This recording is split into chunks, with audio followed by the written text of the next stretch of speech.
Hey guys, it's Paradise, and today we're taking a look at 9 of the best dexterity weapons that you can and definitely should get in Elden Ring Shadow of the Erdtree. So if you're looking for some awesome new weapons that are focused around one of the funnest stat lines to play as Dex, then we've got you covered here. So drop a like and comment to let us know if you enjoy this helpful list, or just the many Elden Ring videos we've been pumping out recently. First up on the list we have the Sword of Night, which is probably one of the coolest looking katanas, made of literal semi-corporeal shadows. It requires 11 strength and 20 dex, but has pure dex scaling and gets to B at plus 10. It also has a set amount of passive bleed, making it a great option for pure dex builds, allowing for an easier stat spread than hybrid ones. What sets this weapon apart is its unique skill called Witching Hour Slash. It's a chargeable attack that has you hold your sword out to the side and then rapidly dash forward with a series of slashes around you that looks fresh out of an anime, and it cannot be blocked. To get this, you need to complete the Ymir and Yalan questline in the Cathedral of Meta. This is a long quest with several steps and locations, but afterwards you will get the option to give Yalan an Iris of Grace or Occultation. If you give the Iris of Occultation, you can grab this katana for yourself. We have a full walkthrough on the channel if you need a detailed rundown of this questline, we've got you covered. And next up we have the Falx, an incredible curved sword boasting high damage, bleed, and an incredible unique skill. This requires 12 strength, 15 dex, and scales primarily with dex at B rank at plus 10. The weapon really shines because you can power stance it to dual wield it and use its unique skill called the Revenger's Blade. This thing is pretty insane because you can choose how long to charge up the initial dash attack that also does massive damage and is a great gap closer, but then you can do a strong attack for an additional follow-up that has you do this crazy combo where you literally hack the enemy to pieces with rapid strikes, which is amazing for building up bleed, making this weapon an all-around monster. You can get this by defeating Hornsent in one of the scripted invasions, depending on who you talk to and summon to help you in boss fights. This might be outside the Church of Bud, where he's waiting to invade you atop the stairs, or it may be that he joins leader in the group near the end of the DLC when you fight them. And then we have a fan favorite, the Milady. This weapon is so cool because it's a light greatsword and was made to be used with the Ash of War wing stance. It requires 12 strength and 17 dex, but it is Ash of War customizable and infusible. It does however work very well as a keen weapon, making it scale at B rank with dex, and with a very cool moveset and a perfect pairing to the wing stance Ash of War. This is a must try if you're doing a dex build. You can get this one quite early on in Castle Ensis. Just start at the castle front grace point and run inside. You want to go over the bridge and continue forwards, and at the opening take a left to go up some wooden stairs. There'll be some enemies and there'll be a raised area and a ladder leading to the top of the watchtower. This is where you can grab the sword in the chest at the top.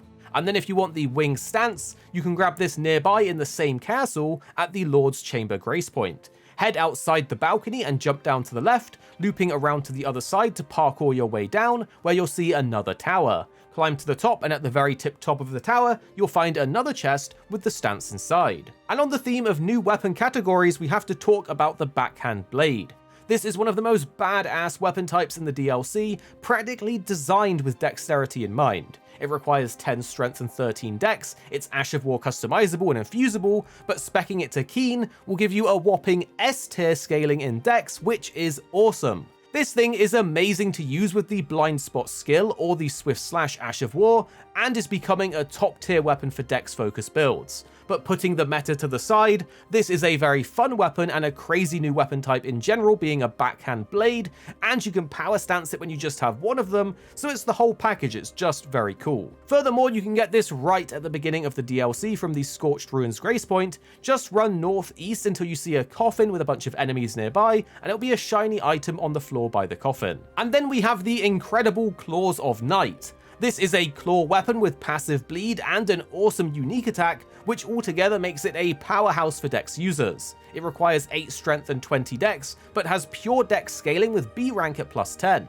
As a claw weapon, the moveset is rapid and it builds bleed extremely fast, its strong attack can shoot projectiles, and its unique attack adds additional versatility with a wide spray of projectiles where you throw the claws all in front of you, and an additional cast means you can do it twice in a row. But the thing is, this builds and procs bleed super fast, it's quite insane, it's really good on large enemies, and you can keep a distance while proccing bleed.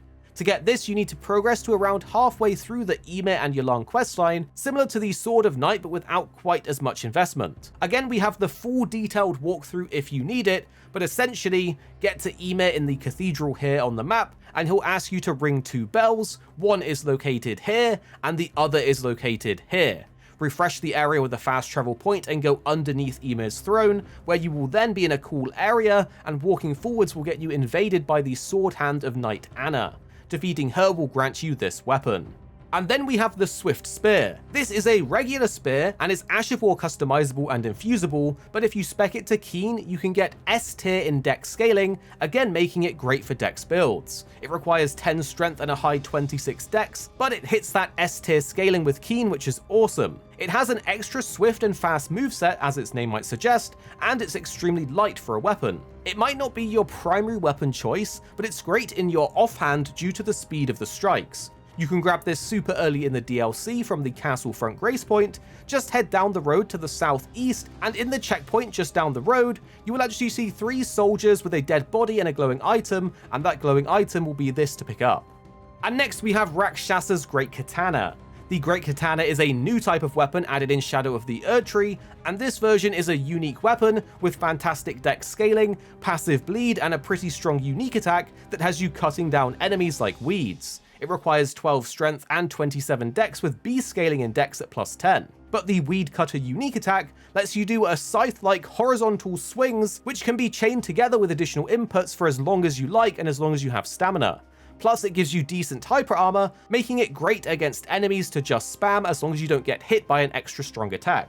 You can get this by defeating Rakshasa, which I'm expecting you probably have already done to get his armor because it's top tier, but if you haven't, he's found in the Eastern Nameless Mausoleum nearby the Recluse's River downstream or upstream Grace Point. And speaking of Great Katanas, we then have the standard Great Katana. This one rivals the top spot for the best Great Katana in the game due to it being customizable with its Ash of War and Infusion, making it versatile for a variety of hybrid builds. It requires 14 strength and 18 dex, but the Ash of War can be whatever you want to slot in. Many people are loving this being spec'd into Blood, as it gets C dex scaling, massive passive bleed, and some very strong Ash options. You can grab this right at the start of the DLC by heading to the lake just north of the 3-path Grace Point. There will be a dragon here if you haven't defeated it, but there'll be a body on the floor that's lootable either way with this weapon. And then there's a weapon that might surprise you, it's the Starline Sword.